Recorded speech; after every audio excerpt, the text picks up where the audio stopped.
있잖아요.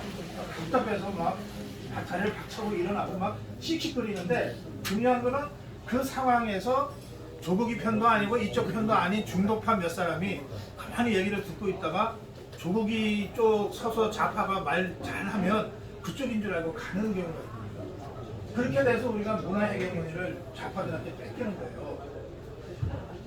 그래서 지금 우리가 내년 총선도 있지만 더 중요한 거는 2027년 대선이 있잖아요.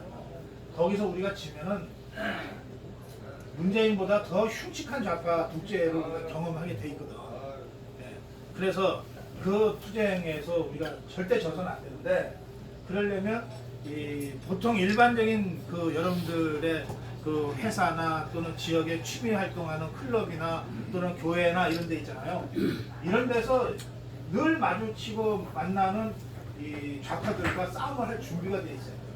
좌파들이 이렇게 얘기하면 아니다라고 반박할 수 있는데 그 장면을 이쪽 저쪽도 아닌 사람들이 보면서 영향을 받거든요. 네. 그래서 여러분들한테 그 싸움하는 무기를 만들어 드려야 되겠다 싶어서 제가 이번에 낸 것이 고성국의 공산당 선언이에요. 원래 공산당 선언은 한 150년 전에 칼 막스라는 자가 쓴 팜플렛이에요. 책도 아니야. 정치 팜플렛이야. 만국의 노동자의 단결하라. 우리가 이룰 것은 쇠살 수밖에 없다. 이러면서 써내간 이 정치 선동문이야. 그것에 커뮤니스트 매니페스토라고 하는 공산주의자 선언이라는 제목을 붙였어요. 그런데 그게 150년 만에 완전히 잘못됐다고 하는 것이 다 드러났잖아요. 잘못됐으니까 소련이 망하고 사회주의 국가들이 다 망했지. 그런데 공산당 중에서도 아주 변종, 저건 정통 공산주의자들은 북한을 공산주의라고도 인정도 안 해요. 하여튼 그런 변종 주사파하고 우리가 지금 싸움을 하게 생겼거든. 양아치들 중에서도 아주 상양아치랑 싸우게 된 거예요 지금. 그래서 저 종북 주사파와 우리가 투쟁을 해나갈 때는 우선 종북 주사파가 어떤 생각을 갖고 있는 사람들이다, 그 사람들의 전략은 뭐다, 이거를 정확하게 이해하고 그리고 거기에 맞게 우리가 방어도 하고 공격도 해야 되잖아요. 그걸 하기 위해서 만든 책이 고성국의 공산당 선언이에요. 그 공산당 선언, 원래 150년 전에 칼 막스가 했던 공산당 선언을 좀 비틀어 가지고 빌공짜 공산당 선언, 공산당은 깡통이다 이런 뜻을 담아서 책 제목을 그렇게 썼어요. 그러니까 여러분들 이 책은 꼭 한 권씩을 구하셔가지고, 이게 제가 초등학교 6학년, 중학교 2학년 수준에 맞춰서 책을 썼어요. 그 수준을 설득하지 못하면 우리가 설득할 수 없는 거야. 아니 뭐 그렇잖아요. 저 국민학교 나온 사람, 서울대학교 박사도 특별권 하나예요. 그러니까 그 국민학교 6학년, 중학교 2학년 정도의 지식 능력을 갖고 있는 사람이라면 누구나 다 쉽게 읽을 수 있게 쉽게 썼어요. 그래서 쭉 읽을 수가 있어. 이게 복잡한 이론 서적이 아니에요. 그래서 여러분들 다 한 권씩들 들고 하시고, 그 다음에 주위에 꼭 한 권씩 권하시고. 그런데 이제 이 문화 해결의 전쟁이 어떻게 벌어지냐, 짧게 예를 들면 이제 책 얘기를 갖고 제가 예를 들게요. 저 좌파들은 누가 쓰든 간에 일단 쓰면 일주일 만에 베스트셀러가 되는 거야. 막 10,000권, 20,000권, 30,000권 막 나가는 거야. 근데 좌파들한테 가장 영향을 많이 준 책이 70년대, 80년대 가장 영향을 많이 준 책이 무슨 책이냐면 전환시대의 논리라는 책이에요. 전환시대의 논리. 리영이라는 사람이 쓴 책이에요. 그 책이 이제 알고 보니까 북한도 사람이 살고 있는 곳이었네. 야, 중국 문화혁명 대단하네. 막 이런 내용으로 차 있는 책이거든요. 그 책이 이제 좌파들의 필독서였어요. 그래서 무지무지 많은 사람들이 전환시대의 논리를 읽으면서 자기의 인식이 깨졌다. 기존의 냉전적 사고가 깨졌다. 이렇게 좌파들이면 누구나 다 말하면 우리 기독교 신자들이 성경 읽듯이 읽는 책인데, 그 책이 전부 몇 권 나갔냐 그러면 수백만 권 나갔어야 되는데 실제로는 5만 권밖에 안 나갔어요. 왜? 사갖고 돌려받거든. 그러니까 이게 베스트셀러, 스테디셀러에도 못 들어가는 거야. 그러니까 좌파들이 이제 그걸 보고 깨달은 거지. 아, 이게 이럴 게 아니라 전화시대 논리 같은 거는 원래 수백만 권을 우리가 샀어야 됩니다. 그런 식으로 해서 그 이후에는 좌파들이 책을 내면 무조건 사는 거야. 그것도 한꺼번에 수백 권씩 사는 게 아니라 즉 비록 시간은 걸리고 몸은 힘들지만 한 사람이 100권을 사기 위해서 100서점을 가는 거야. 이게 이 사람한테 혁명 과업이야. 그래야 여기서 한 권, 여기서 한 권 계속 카운트가 돼서 책 엄청나게 많이 나간 걸로 베스트셀러 집계가 됩니다. 한꺼번에 150권을 사면 한 건으로 처리가 됩니다. 컴퓨터로는. 네. 그래서 이 사람들이 그렇게 이 몸으로 그걸 해내는 거예요. 그러니까 오늘 좌파들 보면 우리도 배울 점이 좀 있긴 있어야 돼요. 네. 우리는 그렇게 과연 악착같이 하냐? 그렇게 바지런하게 하냐? 우리는. 네. 예? 우리 저 우파들 중에서 책 내갖고 책 좀 팔렸다는 사람 거의 없어요. 안 봐. 안 봐요, 여러분들이. 그래서 이번 노단상 선언만큼은 좀 여러분들이 그런 식으로 좀 조직적으로 이거 좌파와 싸우기 위해서, 좌파와 이기기 위해서 내가 이 책을 사야 된다. 이렇게 생각하시고 좀 열심히 책을 사주시면 좋겠다. 그 말씀을 제가 먼저 말씀드릴게요. 자, 이제부터 여러분들 질문 받겠습니다. 차에 쓰고 오시다고 해가지고 아, 서점에 안 들고 그냥 서점에 출판사가 책을 풀었는데 너무 한꺼번에 많은 분들이 그거를 다 사가시는 바람에 품절이 되고 있습니다. 그리고 출판사가 수백 권씩 서점에다가 갖다 놓을 수는 없고요. 그러니까 창고에 쌓여져 있는데 교보문고가 다 나갔다 보니까 지금 열심히 물류해갖고 교보문고에다 실어다 줄 거예요. 그럼 내일은 또 몇십 권 깔려있겠죠. 네, 그래서 우리가 너무 많은 사람들이 한꺼번에 책을 구하는 바람에 일시적으로 오늘 책을 못 구하게 됐어요. 네, 그런 점은 여러분들이 이해를 하시고 천천히. 그리고 인터넷 서점은 창고 같은 데 쌓아놓는 게 아니잖아요. 그러니까 그러면 내일이나 모레나 다 지급을 배송을 해주시니까 인터넷 서점에서 구입하시는 것이 더 좋습니다. 박사님 예. 사인을 받고 네, 그러세요. 예, 고성범 본부장님 오세요. 저기 여기 보시면은 마이크를 드릴 거예요. 근데 이걸 꼭 받으시고 마이크 여기다가 하셔야 돼요. 그러면 소리가 안 들어가니까 그거 얘기 나중에 잘립니다. 그다음에 예, 저 왔어요. 그다음에 여러분들이 제 사인을 받고 싶은데 인터넷으로 사면 언제 가냐 그러잖아요. 두 가지 방법이 있습니다. 하나는 사가지고 저희 방송국에 저를 보러 오시면 돼요. 마포구 공덕동에 있습니다. 아니 방송국 구경도 재미있어요. 네, 오시면 제가 차도 대접해드릴게요. 그렇게 해서 사인 받으시거나 아니면 오늘 같은 모임을 제가 계속 합니다. 이제 앞으로 저는 내년 총선 때까지는 방송하는 시간 빼놓고는 계속 여러분들을 만나러 다닐 거예요. 그러니까 이런 모임을 여기 강동 송림정에서도 한 번 이상 할 겁니다. 그때 차 계시다가 사인 받으시면 됩니다. 예. 마이크 손을 들고 왔습니다. 손을 들고. 예. 얼굴은 안 나갑니다. 우선 저는 강릉구 명의 이동에 사는 분들입니다. 예. 그리고 제가 아침 저녁으로 예. 다른 건 못 봐도 9시 아침 9시 저녁 9시 예. 꼭그 방송국 TV를 보고 있습니다. 예. 오늘도 박찬정 의원하고 저 변호사하고 특별 대담을 인터뷰하신 것도 제가 봤습니다. 그래서 지금 제가 여쭙고 싶은 거는 예. 현재 고성국 TV 시청자가 84만 명입니까? 예. 그 중에 안일고 회원이 몇 명입니까? 15,000명 정도입니다. 15,000명. 예. 그래서 그 계속 요새 임용재 목사님, 박찬종 변호사, 예. 또 김영주 변호사 이렇게 하다가 요새 또 최근에 이제 젊은 예. 분들 잘하고 계신데 예. 왜 이렇게 효과가 나기 저는 항상 그 이과 이렇게 예. 했기 때문에 수치적으로 하는데 예. 84만 명이면 10%만 해도 예. 8만 4천 명, 예. 8만 4천 명이니까 예. 10%는 안민고 회원이 돼야 되지 않겠는가? 예. 그리고 그러면 8만이죠. 예. 8만에 또 10%면 얼마입니까? 8만에 20%면은 16,000명 정도의 만만운동이 뭐 가입을 했으면 좋을 텐데 예. 그게 영 안 되면 현재 10,000명은 넘었으니까 지난번에 10,000명만 딱 되면은 그 순간 이제 수도간다고 연 인원은 15,000인데요.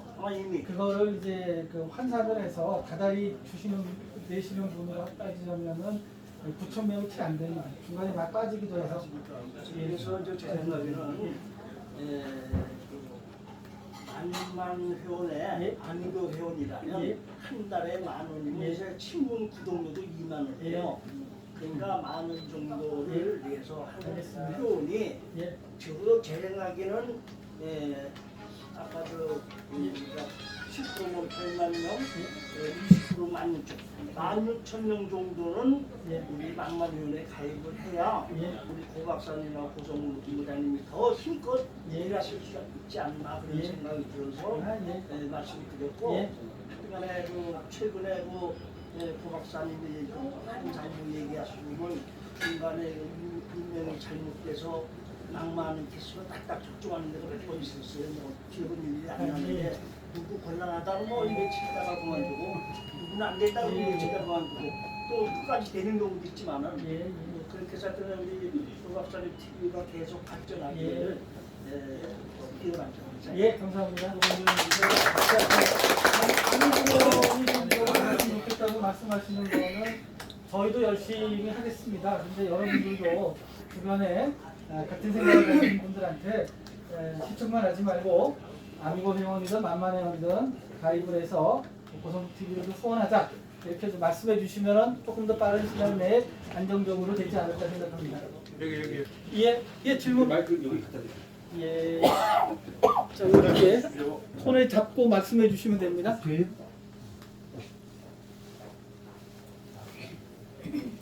박사님, 네. 우리 그 애국자셔서 너무 좋고요. 네. 내가 슈퍼챗을 못하니까 네. 아니 하는 방법을 저는 이제 시각장애인이라서 그걸 못하잖아요. 네, 안 하셔도 돼요. 자, 하지 마세요. 어떻게 기자야? 하하, 이런 참네. 예, 감사합니다. 이거는 슈퍼챗. 예, 슈퍼챗입니다. 마음으로 응원해 드렸습니다. 감사합니다. 이거는 이제 김은양법에 안 걸리죠, 그죠? 예, 저희가 공무원이 아니어서 괜찮습니다. 어쨌든 예. 무궁무진하게 발전하시기 바라고요. 예, 잠실에서 지압하고 계시는 배효수 감독님이십니다. 누구나 자기 편견이 없으세요. 예. 편견이 없으셔 장애가 됐든 근데 유난하게 또 장애인 친구들 많이 두셨더라. 어쨌든 무궁무진하게 예, 발전하시기 바랍니다. 예, 감사합니다. 마이크 좀 받아주시죠. 우리 제가 예, 배현수 감사합니다. 감독님한테서 지압을 한번 받았어요. 저 죽는 줄 알았어요. 저 몸이 아주 작으시잖아요. 힘은 엄청 세세요. 그래서 내가 뭐 이렇게 세냐 그랬더니 힘으로 하는 게 아니고 급소로 한대요. 급소로. 건강 지압이에요. 건강 지압인데 저기 우리 저 댁에 사시거든요. 편안한 분위기에서 몇 분 이렇게 오픈해놓고 아무나 받는 게 아니라 우리 아미고 회원들 중에 미리 전화하시면 이렇게 예약해서 해주세요. 저 전화번호 하나 가지고 그러니까 여러분들 꼭 한 번씩 경험하시기 바랍니다. 완전히 지압의 새로운 세계를 여러분들이 느끼실 수가 있습니다. 예. 자, 그럼 또 다른 또 질문, 어떤 질문도 다 가능합니다. 예.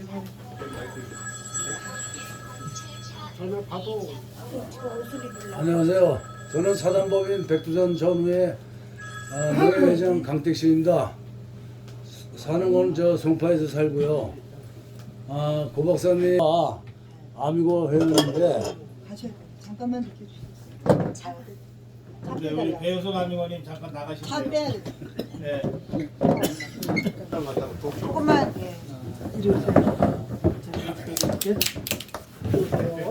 안녕하세요. 우리 저 부부시거든요.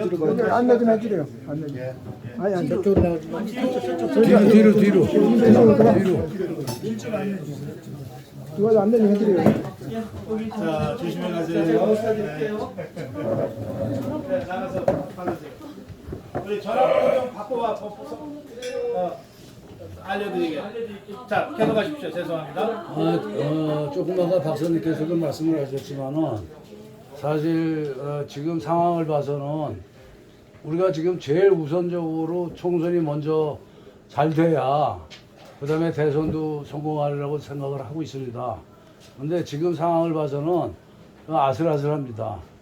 지금 뭐 국회의원이라고 국민의힘 하는 거 보면은 너무나 약하고 그러고 지금 뭐가 중요한지를 모르는 것 같아요. 저희들이 볼 때 우리가 바둑을 둬도 옆에서 훈수하는 사람이 더 잘 보게 돼 있는데 국회의원들 자신들은 지금 잘한다고 생각할지는 몰라도 제가 봤을 때는 저런 식으로 해가지고는 지금 우리가 총선을 과연 이길 것인가 정말 심히 걱정이 됩니다. 요번에 총선에서 져가지고 대선까지 가서 지면은 정말 엉망진창됩니다. 나라가. 그래서 이 방안을 우리 박사님께서 앞으로 어떤 방안을 갖고 계시는지 좀 알려주시면 좋겠습니다. 알겠습니다. 예. 아무리 어려운 문제도 다 해법이 있는 거죠. 예, 저는 해법이 있어요. 우선 우리 자유파국민들이나 또는 일반 국민들이 가장 답답하게 생각하는 게 이재명이 문재인이 속 시원하게 제대로 못 잡아놓는 거예요. 예, 맞습니다. 그런데 이거는 대통령이 나서서 할 일이 아닙니다. 또 당에서 할 일도 아니에요. 이거는 사법 처리를 해야 되는 문제이기 때문에 검찰총장과 법무부 장관이 할 일입니다. 지금 검찰총장 이원석, 법무부 장관 한동훈은 지금 검사들 중에서는 이런 특수통 검사로는 최고로 실력자들이에요. 그러니까 이 사람들이 못 잡으면 못 잡는 거예요. 그래서 이재명 문재인 사법 처리는 한동훈 장관, 이원석 총장한테 맡겨두면 돼요. 자꾸 거기에 우리가 끌려 들어가면 안 돼요. 이재명은 어떻게든 윤석열과 자기가 싸운다고 모양을 가져가려고 그러잖아요. 그리고 또 이 국민의힘과 싸우려고 이렇게 구도를 만들잖아요. 이렇게 되면 잘해봤자 본전이야.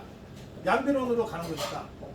그게 아니고 아니 네 상대는 저기 이원석 검사야 라고 거기에다가 갖다 버려야 되는 거예요. 그리고 우리는 다른 일을 해야 돼요.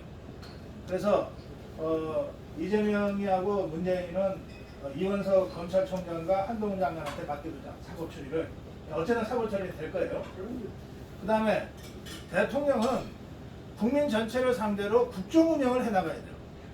국정 운영을 해나가는데 이미 윤석열 대통령이 대한민국을 정상화시키기 위한 3대 개혁을 해야 된다고 여러 차례 얘기를 했어. 그럼 이 3대 개혁을 열심히 하면 돼. 이 3대 개혁이 노동개혁, 교육개혁, 연금개혁이에요. 대통령이 다른 거를 자꾸 할 생각하지 말고 이 3대 개혁에 집중해서 국정 운영을 잘 해나가면 된다고요. 그 전에 굉장히 급했던 문제는 안보를 바로 하는 것이었는데 그거는 지난 1년 동안 굉장히 잘 했어요. 한미일 상가간부 체제가 구축이 되고 한일 관계가 정상화되고 하는 식으로 했으니까 이제 급한 불은 껐거든요. 안보와 관련해서. 그러니까 이제부터 총선 때까지는 이 3대 국정개혁 과제를 잘 하면 돼요. 그 다음에 내각을 좀 제대로 된 내각으로 빨리 바꿔야 됩니다. 원래 대통령들이 임기를 시작해서 한 1년간은 시행착오들을 겪게 되잖아요. 그러다 보면 이제 내셔널 어젠더가 세팅이 되거든. 그리고 그걸 제대로 할 수 있는 진짜 추진력 있는 팀들로 2차 개각을 합니다. 그게 보통 연말 연시에 하는데 왜냐하면 그전 대통령들은 2월 달에 취임을 했기 때문에 그러니까 2월 달이니까 취임 1년이 되는 2월 그 전에 12월, 1월, 2월 때 연말연시 분위기를 타고 개각을 하는 게 자연스러웠어요. 근데 윤석열 대통령은 5월 10날 취임을 했거든. 그러니까 올 연말에 개각을 하려고 해도 너무 일찍 개각이 되는 거라서 좀 어려웠을 거예요. 근데 지금은 개각 요소들이 많이 쌓였잖아요. 그래서 5월 달에 그 취임 1주년을 전후해서 전면적인 개각을 좀 해야 된다고 생각합니다. 그런데 이때 중요한 것은 뭐냐면 총리예요, 총리. 장관 10명 모아놓은 것보다 총리가 더 세거든. 근데 총리가 존재감이 없으면 지금처럼 되는 거예요. 훌륭하고 좋은 사람이지만 정치적으로는 존재감이 없는 거죠. 그러면 별로 도움이 안 돼요, 정치적으로는.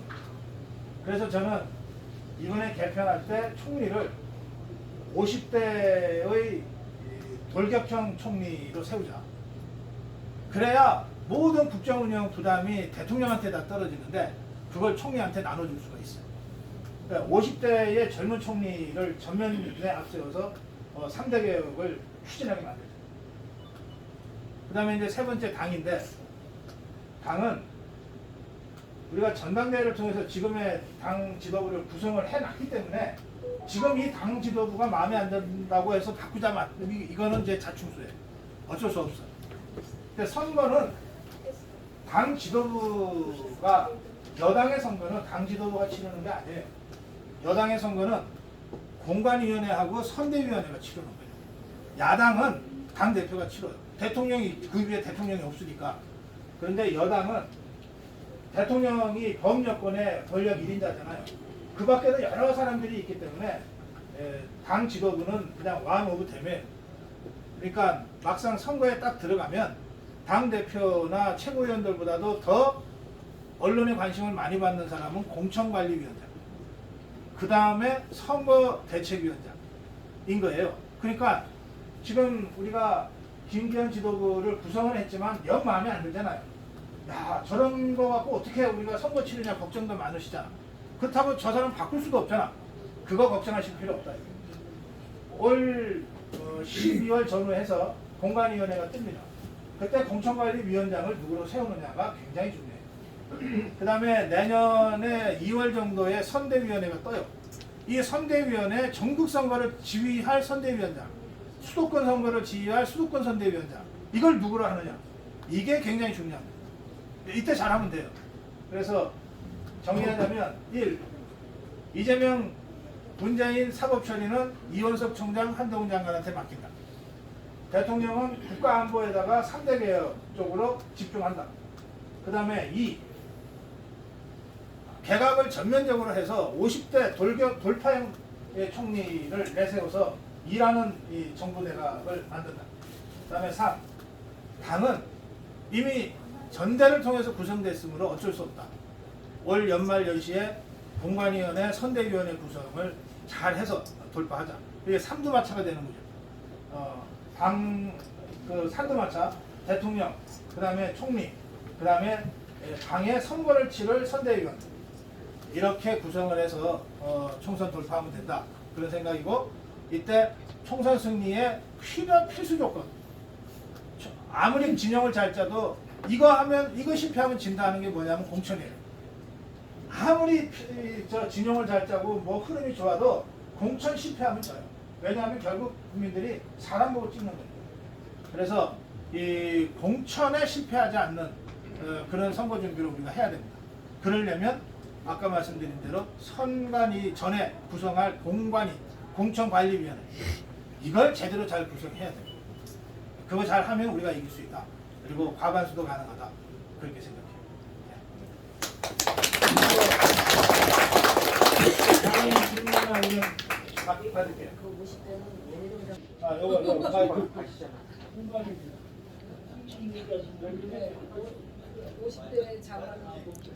50대 장관. 50대 장관. 50대 장관. 원희룡 장관. 국무총리랑 원희룡 장관한테 물어봐야 돼요. 대통령이 임명하면 가는 거 아닙니까? 아니, 대통령이 가라고 그래도 쥐가 싫다고 그럴 수가 있어요. 혹시나 국회의원 되는데. 그게 아니고 50대 돌파형 장관으로 어느 정도 이번 이 윤석열 정부 안에서 검증이 된 사람이 2명 있어요. 한 명이 한동훈이고 한 명이 원희룡이고. 네. 네, 저는 둘 중에 한 사람이 국무총리가 됐으면 좋겠어요. 그런데 그렇지. 그런데 한동훈 장관은 일단 이재명 문재인 사법 처리를 끝까지 책임을 져야 돼. 예. 네, 그래서 둘 중에 하나라면 원희룡이 국정 경험이 또 워낙 풍부하니까 원희룡이 50대 돌파형 총리로 적합하다. 저도 그렇게 생각합니다. 예. 그러면 고성근 팀은 누가 지켜? 네? 누가 지켜요? 본부장한테. 자, 너가 고성근 팀이라 하고 나도 총리하래. 제가 하게 되면 고성범 TV가 되고. 그렇게 안 돼요. 안 되는. 자, 예, 말씀하세요. 저는 중부에 사는 최성관이라고 합니다. 예. 늘 박사님 방송을 들어서 많은 걸 알고 있는데 예. 지금 박사님이 말씀하신 걸 혹시 박사님만 알고 계신 거 아닌지 네. 지금 모든 그 우리 우파의 저 정치권에 계신 국회의원들이나 이런 분들이 이러한 그 절차를 밟고 싶어 하는 거를 박사님 생각뿐이 아닌가 이렇게 싶어요. 예. 모든 분들이 모든 저 아, 정치권에 예, 알고 알겠어요. 계실지 궁금합니다. 예, 저도 그런 줄 알고 조금 나 혼자 이렇게 메아리 없이 떠들면 뭐하나 그런 생각 할 때도 있었는데 보니까 다들 몰래 보고 있더라고요. 예, 다 보고 있더라고요. 알고 있어요. 예. 아니 저는 알고 있어요. 솔직히. 그래서 제가 예. 굳이 따로 만나서 설명을 안 해도 제 방송에서 얘기하는 걸 다들 보고 있으니까 뭐 저는 어떤 형태로든 저희 고성호 TV가 이렇게 전하는 메시지가 우리 범 여권에게 그 공유되고 있다 이렇게 생각하고요. 다만 이제 걱정하시는 분들 중에는 야, 그 비밀을 왜 좌파들한테 가르쳐줘? 이런 분들이 계세요. 제가 가끔 좌파들에 대해서도 분석할 때가 있잖아요. 근데 그것들 있잖아요. 가르쳐줘도 절대 그렇게 안 합니다. 네, 제가 이렇게 얘기하잖아요. 너네 이재명이 데리고 가면은 너네 다 죽어. 지금들도 알거든. 근데 이재명이를 어떻게 내치지 못하잖아요. 예, 그러니까 그런 정도의 비밀은 무슨 이 청기 누설도 아니에요. 예, 그래서 여러분들 크게 걱정 안 하셔도 되고, 제가 진짜 이거는 좌파들이 알면 안 돼 하는 전략적인 어떤 부분들이 있어요. 그건 제가 절대 얘기 안 합니다.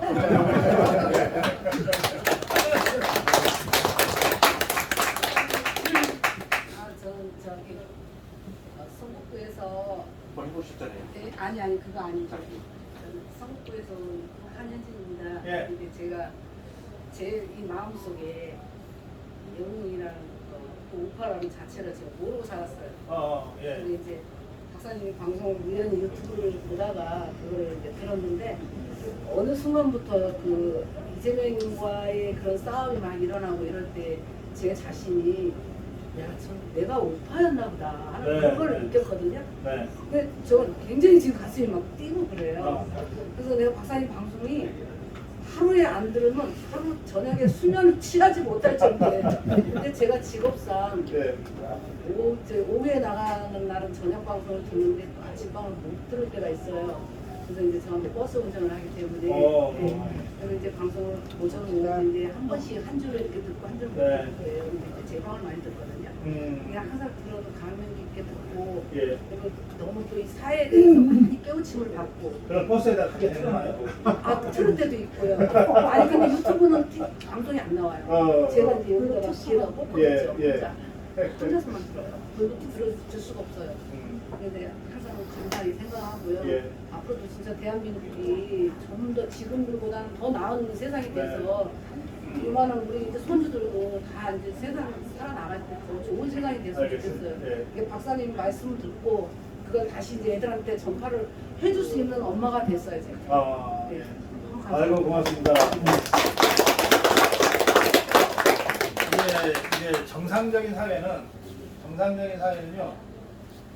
우리 자유파가 70% 정도는 돼야 돼요.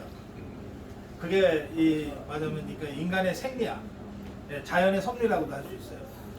그리고 어느 사회나 한 가지만 있으면은 부패하고 발전이 없잖아요. 시비 걸고 문제 제기하는 그 빛과 소금과 같은 존재도 필요하잖아요.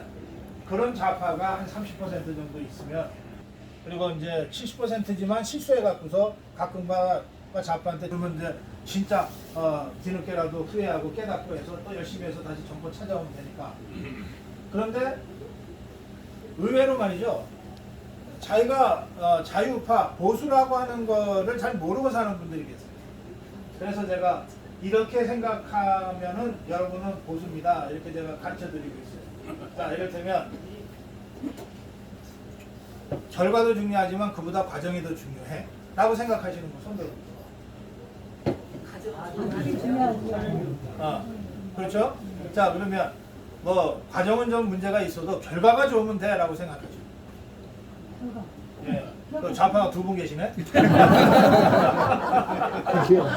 좌파는 자기들이 상정한 절대적인 목표가 있어요.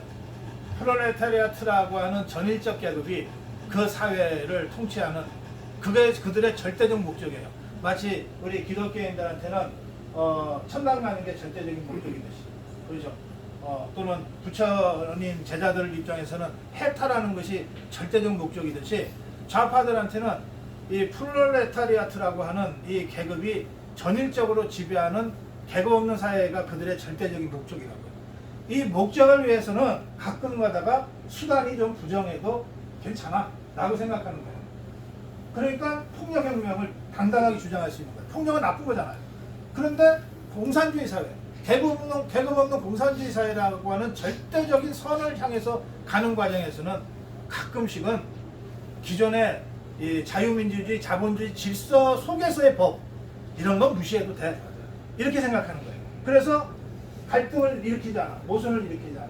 그걸 한마디로 얘기하면 목적이 정당하면 수단은 가릴 필요 없어. 이렇게 되는 거죠. 그러니까 제가 아까 질문을 드렸잖아요. 과정은 좀 문제가 있어도 목적이 좋으면 돼. 이렇게 생각하는 거예요. 좌파들은 그렇게 사고하는 거예요. 그런데 아무리 목적이 정당해도 글로 가는 과정이 좀 문제가 있으면 그건 좀 아닌 거 아니야? 이게 우리 상식이잖아. 예, 그렇게 생각하는 게 우리 자유파하고 또 이 자연의 섭리고 하늘의 섭리라는 거예요. 그래서 이런 간단한 그 가치 판단을 가지고 나는 좌파인 줄 알았는데 알고 보니까 내가 우파였구나. 이렇게 스스로를 다시 확인하면 되는 거죠. 예, 그런 거를 제가 쭉 해서 정리해서 쓴 책이 있어요. 그게 머리는 진보, 가슴은 보수라고 하는 책입니다. 아까 어느 분이 그 책 갖고 저한테 사인 받으러 오셨던데 책 잠깐 보여주실래요? 저 책이 자기가 보수인지 진보인지 우파인지 좌파인지를 헷갈려 하시는 분들한테 제가 이걸 판별을 해주기 위해서 쓴 책이에요. 제목은 머리는 진보, 가슴은 보수인데 당신은 어느 쪽인가? 예, 여기 보면 그런 식으로 스스로를 검증해 볼 수 있는 몇 가지 기준들이 있습니다. 그리고 왜 그게 중요한 기준인지를 설명해 놨어요. 지금도 나와요? 네, 지금도 나와요. 네. 고맙습니다. 방금 전에 고 박사님이 말씀하신 기준에 의하면 네. 헌법재판관들은 사글이 그렇죠. 예. 5대 4니까 그렇지. 다섯 보는들은 전부 다 전부 좌파들이. 그러니까 그렇게 결론 내리는 거예요. 어느 새끼들 전부 때려야 돼. 그러니까 절차가 잘못됐지만 결과는 정당해. 이게 헌법재판소 5명의 결론이거든. 전형적으로 좌파적 사고방식으로 그렇게 결론을 내린 거예요. 창피한 줄 모르고. 네, 맞습니다. 네. 선생님은 예. 70년을 가지고 네. 그러세요. 예. 저는요 강남갑에서 태영호 의원님을 홍보하는 홍보팀장입니다. 근데 오늘 제가 그 태영호 의원님이 국회에서 북한 인권 사진 전시회를 했어요. 그래서 거기를 오늘 아침에 갔는데 정말 제가 너무 기뻤던 게 그 국힘당의 뭔가 이렇게 우에서 일하시는 국회의원님들이 15명이 참석을 하셨어요. 네. 그거는 대단한 거라고 생각을 하거든요. 예. 근데 그분들이 하나같이 태영호 의원님을 칭찬을 하면서 이번에 최고위원이 될 줄 몰랐다. 근데 최고위원까지 됐고 이분이 하시는 말은 뱉는 말이 정답이다. 하시면서 앞으로 정진석 의원님도 그렇고 다 태영호 의원님이 하시는 거 다 도와주시겠다. 이렇게 얘기해 주셨고요. 이번에 최고위원 출마하실 때에 그 태영호 의원님이 정정당당하게 이재명 구속하라 하고 외치셨잖아요. 근데 국힘당에서 국회의원 어느 분이 그런 말 하실 분이 없었어요. 그래서 저는요 처음에는 좀 그분을 좀 약간 생각 있게 봤는데 이제 제가 그분을 모시면서 참 대단하신 분이로구나 라는 거를 느끼고 감사했어요. 왜 그러냐면 그리고 그분은 앞으로 정말 열의도 많으시고 그 국힘당에서 쓸모가 있는 분이라고 저는 생각을 해서 태영호 의원님을 많이 응원해 주셨으면 좋겠습니다. 그래. 네. 저한테 질문하실 줄 알았더니 질문이 아니고 태영호 홍보였습니다. 그런데 아니 괜찮아요. 그런 걸 하셔야지. 네. 그 태영호가 이번 전대에서 꼴찌를 하다가 여론조사에서 꼴찌를 여러 번 기록했어요. 꼴찌를 기록하다가 4등으로 당선이 됐잖아요. 그 결정적 계기는 태영호의 4.3 관련 발언 때문이었어요. 그러니까 이제 공교롭게도 국민의힘 전당대회 합동연설의 첫 번째 장소가 제주도였어요.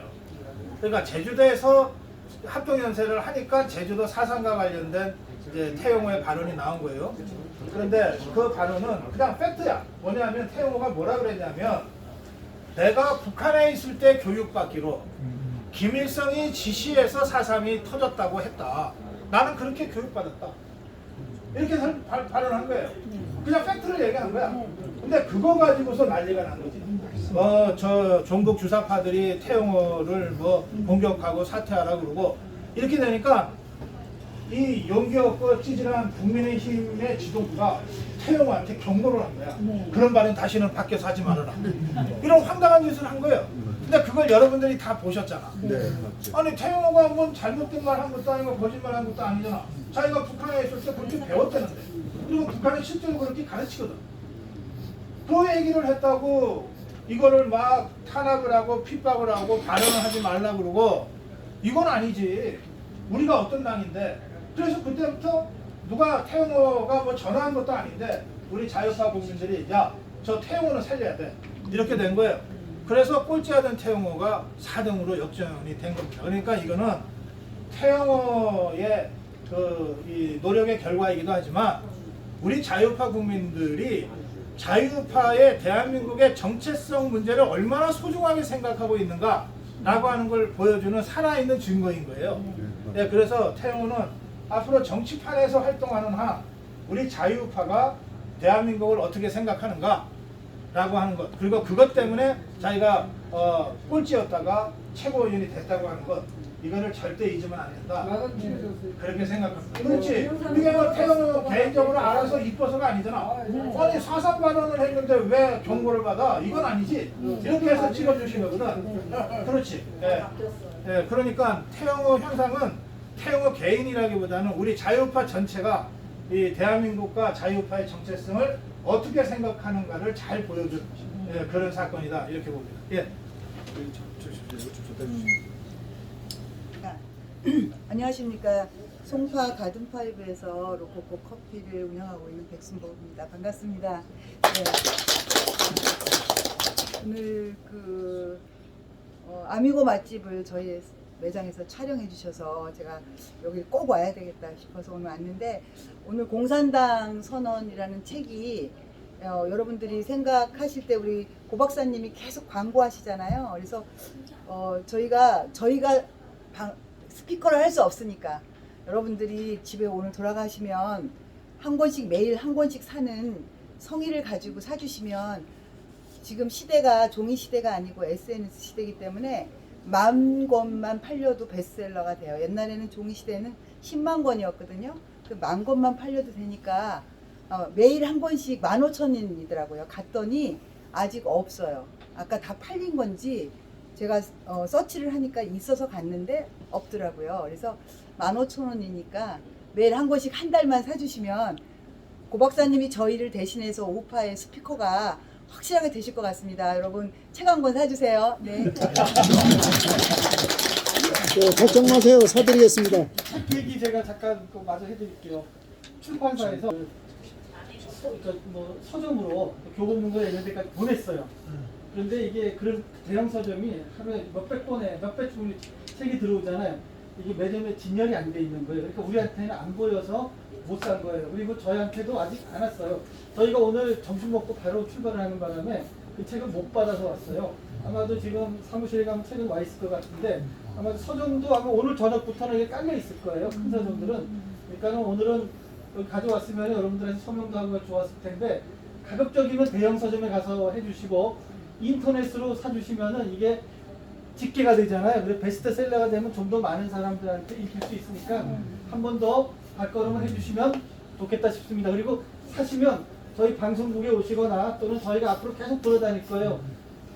거기 오시면 저희가 늘 서명을 해드릴게요.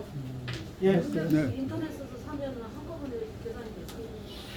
한 권 사주세요. 한 권. 자, 우리 로꼬꼬 회원님이신데, 로꼬꼬는 가든5라고 위치가 어디예요? 네. 송파구 장지역. 송파구 장지역. 이게 가든5라는 큰 대형 쇼핑몰이잖아요. 거기에서 로코코라는 커피숍을 하시는데 여기는 조금 좁잖아요. 거기는 너무 늙어서 이 정도 들어가서는 안 보여 잘. 저희가 몇 평이에요? 280. 커피숍인데 280평. 그리고 주얼리 카페가 따로 있어요.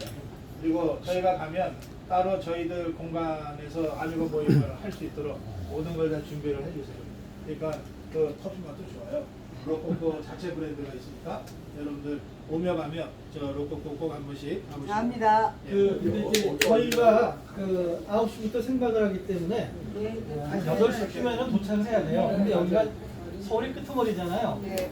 마포까지 가려면 시간이 좀 걸려요. 그래서 가급적이면은 이제 질문을 많이 받으면 좋겠지만 오늘은 이 정도에서 마무리하고 모처럼 오셨으니까 박사님하고 차라리 사진을 그냥 1대1 사진을 갖다가 많이 찍어드리는 게 더 좋지 않을까 싶은데요.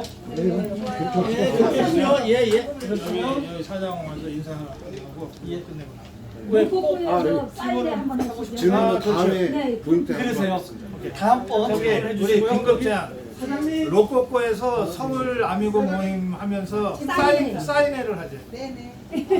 사인회.